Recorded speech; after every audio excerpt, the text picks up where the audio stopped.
રથયાત્રાની શરૂઆત જે છે થઈ ચૂકી છે। 3 રથ અત્યારે બહાર લાવી દીધવામાં આવે છે। સાથે જ તમે જોઈ શકો છો કે 18 ગજરાજ જે છે એ પણ હવે અહીંયાથી બહાર થઈ રહ્યા છે રવાના અને નગરચર્યાએ નીકળવા માટેની તૈયારીઓ સંપૂર્ણ થઈ ચૂકી છે।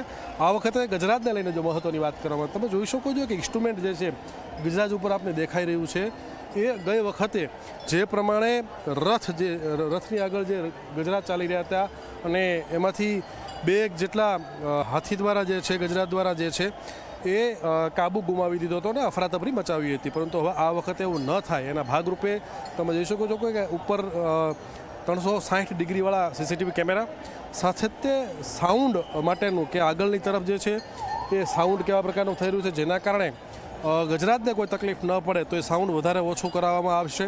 એની માટેથી એક અલગ ઝોન 3 ડીસીપી દ્વારા એક અલગ સ્કોડ પણ બનાવવામાં આવી છે જે ખાસ ગજરાજ માટે છે જે આગળ અને પાછળ બંને તરફ રહેશે જેને તે કુલ 20 પોલીસ કર્મચારીઓ હશે તો ગજરાજને કોઈ તકલીફ ન થાય એની ઉપર સંપૂર્ણ જે છે સંતુલન જળવાયેલું રહે અને સાથે સાથે જીપીએસ પણ લગાડવામાં આવેલા છે કે ગજરાજ ક્યાં પહોંચ્યાનું ટ્રેકિંગ જે છે એ કરી શકાય। તો આ વખતે આ રથયાત્રાની અંદર જે છે વધારે સુરક્ષાનું ઉપર ધ્યાન આપવામાં આવેલું છે જે રૂપીનો ભાગ જે છે આપણે જોઈ શકીએ છીએ ગજરાજ ઉપર જે ગજરક્ષક કરીને આખી સિસ્ટમ લગાડવામાં આવી છે।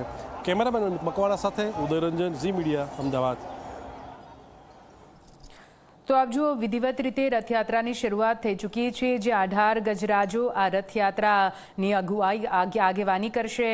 આ હાથીને અત્યારે આગળ મોકલવામાં આવી રહ્યા છે। જો કે હાથીને આગળ રાખવા માટે પણ અહીં ખાસ તેનું પણ મહાત્મ્ય રહેલું છે કેમ કે ગજરાજને ગણપતિનું સ્વરૂપ કહેવામાં આવે છે અને કોઈ પણ શુભ કાર્ય હોય ત્યારે હંમેશા ગણેશજીને આગળ રાખવામાં આવે છે।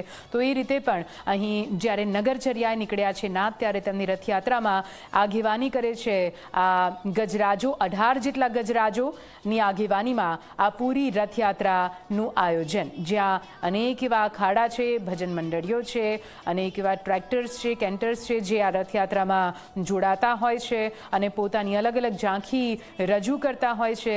ત્યારે આપ જુઓ કેવી રીતે ગજરાજોની આગેવાનીમાં આ રથયાત્રા હવે ધીમે ધીમે આગળ વધશે।